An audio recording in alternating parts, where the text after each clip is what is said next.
Dando prosseguimento ao nosso trabalho a respeito de direito internacional, vamos resolver aqui outras questões que exploram diversos temas, especialmente, nesse primeiro momento, a respeito de direito internacional público. Vamos dar uma olhada no que nós temos na nossa próxima questão. Vamos ao material ali, observar o que nós temos. Então vamos à leitura. Em relação à chamada norma imperativa de direito internacional, ou jus cogens, é correto afirmar que é a norma dos pontos.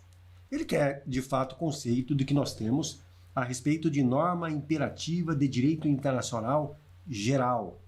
Ora, preste muita atenção. Nós sabemos que em relação ao direito internacional, nós temos, como se diz, uma constelação de estados soberanos. E essa relação estabelecida entre esses estados soberanos se dará de diversas maneiras. E hoje nós temos como fonte principal do direito internacional os tratados internacionais. Agora, preste muita atenção. Imaginemos que nós temos ali diversos tratados editados, alguns específicos tratando de comércio exterior, tratando de colaboração judicial em direito penal, tratando a respeito de imigração, e eu tenho tratados de natureza geral. Agora, esses tratados gerais, eles se impõem a toda a comunidade internacional. Aliás, essa expressão comunidade internacional é deveras criticada pela doutrina, onde se fala ali a rigor em sociedade internacional. Então, eu tenho esses tratados gerais que, preste muita atenção, não são revogados pelos tratados específicos. Então, eu posso dizer que há uma norma imperativa, olha o que eu estou dizendo, uma norma imperativa de direito internacional geral. Essa norma imperativa de direito internacional geral se dirige a todos e ela não é revogada pela edição de tratados específicos, pela edição de tratados que versam sobre matéria específica. Mas qual seria o conceito dessa norma imperativa de direito internacional geral? Para resolvermos essa questão, nós precisamos dispensar atenção àquilo que nós encontramos na Convenção de Viena, que trata ali do direito dos tratados. Vamos dar uma olhada no quadro, então, para ver o que nós temos em relação a esse tema. Observe o artigo 53, onde trata a respeito da nulidade do tratado que afronta uma norma dessa natureza. Vamos à redação total do dispositivo, tá? Vamos lá, olha. É nulo um tratado que, no momento de sua conclusão, conflite com uma norma imperativa de direito internacional geral. Para fins da presente convenção, uma norma imperativa de direito internacional geral é uma norma aceita e reconhecida pela comunidade internacional dos Estados como um todo, como uma norma da qual nenhuma derrogação é permitida, e que só pode ser modificada por uma norma ulterior de direito internacional geral da mesma natureza. Agora, vamos ver na nossa questão se nós encontramos, de fato, este conceito. Vamos observar o que nós temos ali. Letra A. É aquela prevista no corpo de um tratado que tenha sido ratificado por todos os signatários, segundo o direito interno de cada um? Errado. Letra B. É aquela reconhecida pela comunidade internacional, como aplicável a todos os estados, da qual nenhuma derrogação é permitida. Ora, será que é isso? Vamos dar uma olhada ali? Norma imperativa de direito internacional geral é aquela aceita e reconhecida pela comunidade internacional dos estados como um todo, como norma da qual nenhuma derrogação é permitida. Levando em conta isso, podemos dizer que o gabarito da nossa questão, de fato, é a alternativa B, essa que está destacada em vermelho. Mas vamos observar as demais. Alternativa C é aquela aprovada pela Assembleia Geral das Nações Unidas e aplicável a todos os estados, membros, salvo os que apresentarem reserva expressa? Também errado. Letra D. É aquela que trata a respeito de direito humanitário, expressamente reconhecida pela Corte Internacional de Justiça, aplicável a todo e qualquer Estado em situação de conflito. Então você percebe que pela redação da questão, levando em conta as alternativas, O gabarito, inevitavelmente, é a alternativa B, que traz ali o conceito de uma norma imperativa de direito internacional geral, aplicada e reconhecida por todos os estados, em relação à qual não se admite derrogação. É óbvio que se permite uma revogação, seja total ou parcial dessa norma, por meio de uma norma equivalente, tá certo? Então vamos lá, vamos à próxima questão que nós temos. Tratados são, por excelência, normas de direito internacional público. O modelo jurídico brasileiro, como as demais democracias modernas, vou retomar, tá? No modelo jurídico brasileiro, como nas demais democracias modernas, tratados passam a integrar o direito interno estatal, após a verificação do seu iter de incorporação. A respeito dessa temática, ou seja, do iter de incorporação, ou seja, o caminho para a incorporação, assinale a alternativa correta de acordo com o ordenamento jurídico brasileiro. Preste muita atenção agora, olha. Qual é o caminho percorrido para que haja a incidência de um tratado internacional e para que ele seja incorporado ao ordenamento jurídico brasileiro? Nós temos fases, ou seja, o iter de integração ou de incorporação desses tratados. Obviamente que nós temos ali uma discussão primeiro de caráter diplomático, onde eu tenho as negociações, onde os representantes dos estados se reúnem e discutem a respeito de eventual assunto, eventual tratado. Feito isso, entra em jogo agora o representante do Estado, que pode ser o chefe do Executivo. No nosso caso, é o chefe do Executivo. O presidente da República compete privativamente ao presidente da República celebrar tratados, convenções e atos internacionais. Então, é competência privativa do presidente. Caberá ao presidente, então, nesse momento, depois que houve as negociações, cabe ao presidente da República assinar esse tratado. Feita a assinatura desse tratado, eu ainda não tenho ele confirmado. Na verdade, é como se fosse ali uma proposta inicial que é apresentada. O que faz o presidente? Bota o tratado embaixo do braço, leva e apresenta ao Congresso Nacional. No nosso caso, caberá ao Congresso, de acordo com o artigo 49, inciso 1º da Constituição Federal, decidir definitivamente a respeito desse tratado, por meio de um decreto legislativo. Então, se o Congresso não rejeitar o tratado, ele edita um decreto e encaminha novamente ao presidente da República. Agora, caberá ao presidente ratificar, caso ele concorde, evidentemente, ratificar aquele decreto, ratificando o conteúdo do tratado e promulgando esse decreto. A partir do momento que ocorre essa ratificação pelo chefe do Executivo, no nosso caso, pelo presidente da República, nós temos ali, de fato, a incorporação do tratado à ordem jurídica interna e também a produção de efeitos desse tratado externamente. Então, eu tenho ele integrando também o ordenamento jurídico interno e externo, produzindo efeito internamente e externamente. Então, eu tenho fase de negociação, eu tenho assinatura pelo presidente da República, encaminhamento ao Congresso Nacional, a aprovação pelo Congresso por meio de decreto, depois o encaminhamento ao presidente da República, cabendo a este ratificar e promulgar.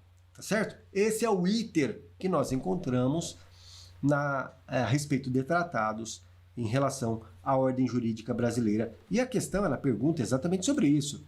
Exatamente aquilo que nós encontramos no ordenamento jurídico brasileiro. É isso que está perguntando. Então vamos lá. Vamos às alternativas. Letra A. Uma vez ratificado pelo Congresso Nacional, os tratados passam de imediato a compor o direito brasileiro? Errado. Ele não é ratificado pelo Congresso Nacional. A ratificação se dá pelo chefe do Executivo. Então, a alternativa A está errada. Alternativa B. Aprovados por decreto pelo Congresso Nacional, os tratados podem ser promulgados pelo presidente da República. Aqui surge dúvida em relação à expressão podem ser promulgados. É óbvio, o presidente assina o tratado, encaminha ao Congresso, o Congresso aprova por meio de um decreto legislativo, é devolvido ao presidente. Agora o presidente, no exercício de sua capacidade política, portanto, ele está exercendo uma atividade de natureza política, como chefe de Estado e chefe de governo neste caso, e ele pode ou não ratificar o tratado. Ora, professor, como é que o chefe do executivo poderia não ratificar se foi ele que levou esse tratado ao Congresso? De repente, naquele momento em que a ele se apresenta o tratado para ratificação, não se mostra conveniente, não se mostra oportuna essa ratificação, e ele simplesmente se abstém, fala, não vou ratificar, e acabou. Portanto, ele pode, no sentido de ser uma atividade de caráter político, ele pode promulgar ou não esse tratado. Lembrando sempre que os tratados, desde a manifestação do Congresso ou desde a assinatura do tratado, eles, para ingressarem na ordem jurídica, eles demoram. Tem tudo uma discussão jurídica, econômica, em relação ao tema ali abordado. Especialmente uma discussão jurídica a respeito dos temas trazidos no tratado. E não são poucas as vezes em que, chegando o tratado ao presidente, a ele não se mostra oportuno isso. Então ele resolve não promulgar. Então eu tenho ali, a princípio, como gabarito da nossa questão, a alternativa B. B que diz, aprovado o tratado por decreto legislativo no Congresso Nacional, serão eles encaminhados ao presidente e os tratados podem ser promulgados pelo presidente da República. Aparentemente, é essa a alternativa. Vamos olhar as demais. Letra C. Uma vez firmados os tratados relativos ao Mercosul, ainda que criem compromissos gravosos à União, são automaticamente incorporados, visto que são aprovados por parlamento comunitário. Errado. Na verdade, depende de todo o caminho percorrido que eu havia destacado. Assinatura, manifestação do Congresso, ratificação do presidente e promulgação. Então o item aí está errado. Letra D. Após firmados, os tratados passam a gerar obrigações imediatas, não podendo os estados se eximir de suas responsabilidades por razões do direito interno. Na verdade, quando se fala de firmado o tratado, eu dependo de sua ratificação, eu dependo de levá-lo à casa legislativa para que seja aprovado e depois ser ratificado pelo presidente da República. Vamos observar o que eu tenho no iter de incorporação. Vamos ver o que eu tenho aqui no nosso material. Olha o iter de aprovação. Nós temos inicialmente a negociação, depois a assinatura do tratado, encaminhado ao legislativo, aprovado pelo legislativo, vai para o presidente para ratificação, e neste caso será ele então promulgado pelo presidente da República, no nosso caso. Daí o gabarito da questão, alternativa B. Alternativa B, gabarito da nossa questão. Questão bastante interessante, versa a respeito de um tema que nós não temos um regramento de forma expressa e evidente na Constituição Federal e nem mesmo nos tratados. Então não fica muito claro qual é o caminho a ser percorrido. A gente só percebe na Constituição Federal o artigo 49, inciso 1º, que fala da competência do Congresso, competência exclusiva do Congresso para tratar de forma definitiva a respeito de tratados, convênios e atos internacionais que acarretem ali ônus ao patrimônio nacional. E temos o artigo 84 da Constituição, que fala que compete privativamente ao presidente da República celebrar tratados, convenções e atos de direito internacional. Então, competência privativa do presidente e competência exclusiva do Congresso. Cuidado com esses adjetivos, competência exclusiva, competência privativa, isso pode gerar uma certa confusão. Mas vamos lá, vamos à nossa próxima questão. Vamos botar no quadro ali a próxima questão. Com relação aos tratados internacionais, assinale a opção correta à luz da Convenção de Viena sobre o Direito dos Tratados, de 1969. Letra A. Reserva constitui uma declaração bilateral feita pelos Estados ao assinarem um tratado. Errado.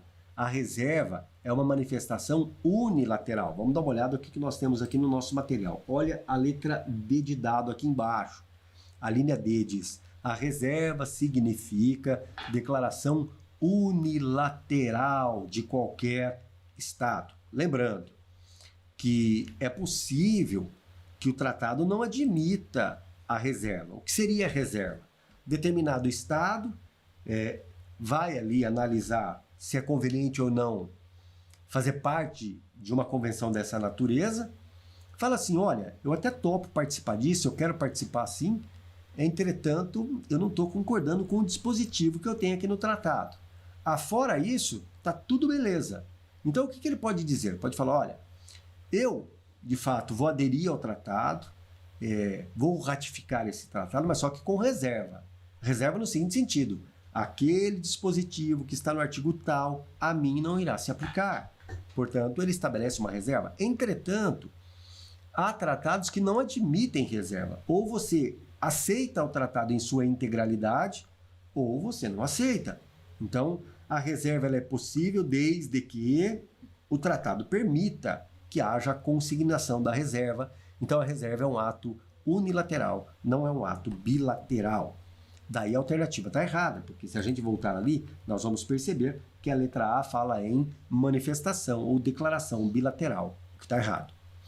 Letra B. Apenas o chefe de Estado pode celebrar tratado internacional?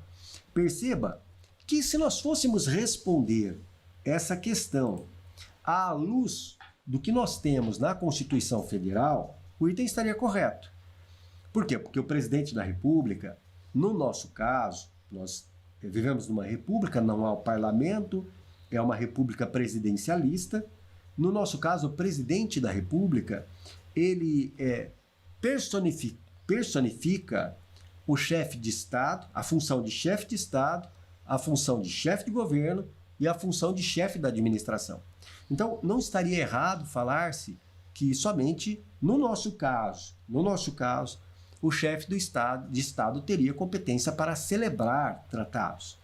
E isso, observando o artigo 84 da Constituição, estava absolutamente correto. Entretanto, a nossa questão ela não explora o que há no texto constitucional.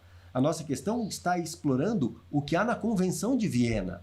Vamos voltar, então, ao texto. Letra B. Apenas o chefe de Estado pode celebrar tratado internacional? Vamos olhar o que nós temos no nosso material. Quando se fala, deixa eu pegar aqui, olha.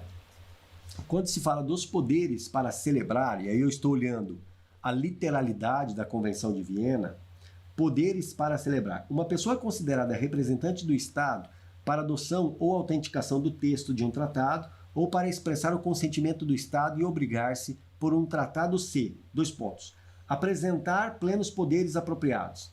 A prática dos atos dos Estados, a prática dos Estados interessados e outras circunstâncias indicarem que a intenção do Estado era considerar essa pessoa como seu representante. E aí eu tenho no item 2 aqui a menção chefe de Estado, chefe de governo, ministro das Relações Exteriores e outros mais.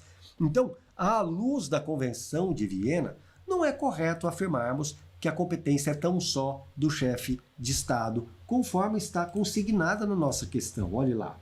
A questão está falando isso. Vou voltar aqui, tá? A questão ali na letra B está dizendo isso, o que está errado. Agora vamos à letra C. Ainda que a existência de relações diplomáticas ou consulares seja indispensável à aplicação de um tratado, o rompimento dessas relações ou em um mesmo tratado não afetará as relações jurídicas estabelecidas entre as partes. Então, lógico que para haver a celebração de um tratado, é necessário que haja entre os Estados relações diplomáticas, relações consulares. Então, a existência dessas relações, ela constitui um pressuposto para a celebração de um tratado. Mas caso haja ruptura dessas relações, a ruptura de relações diplomáticas e relações consulares, isso não faz com que determinado tratado que haja sido celebrado não produza mais efeito. Vamos observar o que trata a lei a respeito disso, o que trata a Convenção de Viena a respeito disso. Vamos observar aqui, olha. Rompimento das relações diplomáticas e consulares. O rompimento de relações diplomáticas ou consulares entre partes de um tratado não afetará as relações jurídicas estabelecidas entre elas pelo tratado, salvo na medida em que a existência de relações diplomáticas ou consulares for indispensável à aplicação do tratado. Portanto, a ruptura, o rompimento dessas relações, por si só, não torna ineficaz um tratado que fora outrora celebrado.